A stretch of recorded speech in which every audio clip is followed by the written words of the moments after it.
Ito ang mga pangyayari ngayon dito sa ating C5 guys. Ayan, buti guys, hindi naman matraffic guys. Ayan.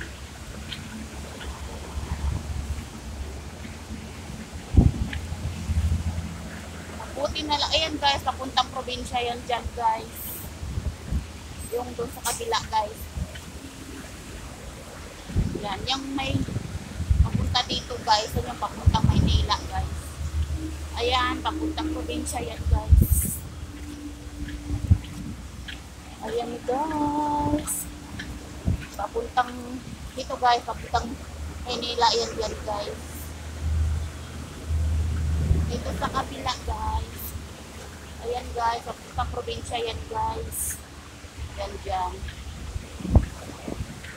Mabuti at hindi traffic ang ating C5 road.